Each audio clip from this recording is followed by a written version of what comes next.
The police told me my brother was dead. They didn't say it gently, and they didn't say it quickly either. They sat across from me in my parents' living room, choosing their words carefully, explaining timelines, locations, evidence, everything that was supposed to make it feel final. But nothing about it felt final, because 2 days after they confirmed it, I got a voice message from him. I didn't listen to it right away. At first, I thought it was some kind of glitch, maybe an old message that had been delayed, something technical that could be explained if I gave it enough time. But there was something about the timestamp that made that impossible. It was sent at 2:17 a.m., the night after they found his body. I stared at the notification for a long time before pressing play, trying to prepare myself for what it could be, but nothing prepares you for hearing a voice you've already been told you'll never hear again. It was him. Not just similar, not close enough to confuse me. It was exactly him.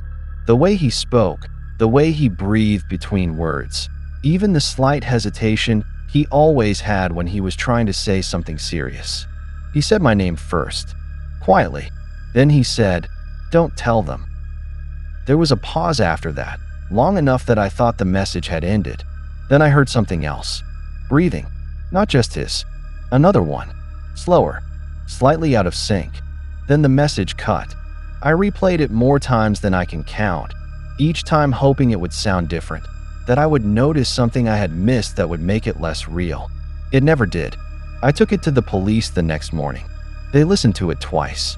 The first time, they said nothing. The second time, they asked me where I got it. I told them. They checked everything. My phone, the account, the timestamp. They told me there was no way it could have been sent after his death. Then they told me something that made it worse. They said the voice matched him perfectly, but the background didn't.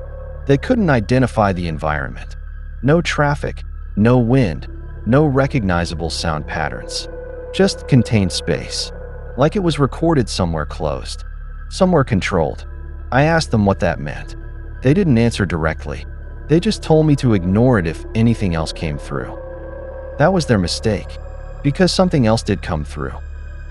The next night, at almost the exact same time, I got another message. This time, I didn't hesitate. I played it immediately. There was no greeting, no name, just breathing. 2 of them again. One steady, one slightly delayed. Then his voice came in, quieter than before. He said, "You shouldn't have shown them." I felt something drop in my chest when he said that.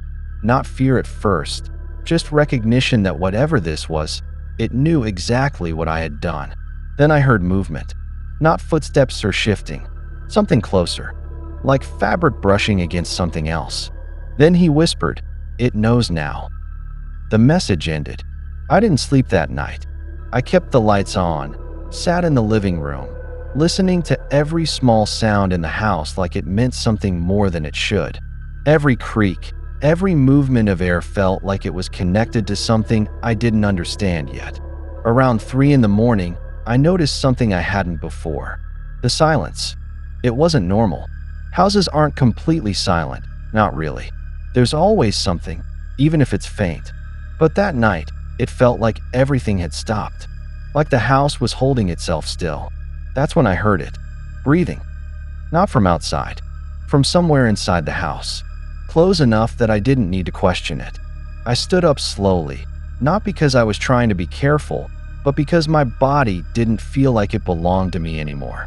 The sound didn't move. It didn't get louder. It just stayed there. Consistent. I followed it down the hallway, each step feeling heavier than the last, until I reached my brother's old room. The door was closed. I knew I had left it open earlier. I stood there for a long time, listening. The breathing was clearer now. 2 of them. One I recognized. The other, I didn't. I pushed the door open slowly. The room was dark, but not completely. Enough light came in from the hallway to make out shapes. The bed, the desk, everything exactly where it had been left. And for a second, I thought the room was empty. Then my phone vibrated in my hand. Another message. I didn't take my eyes off the room as I pressed play.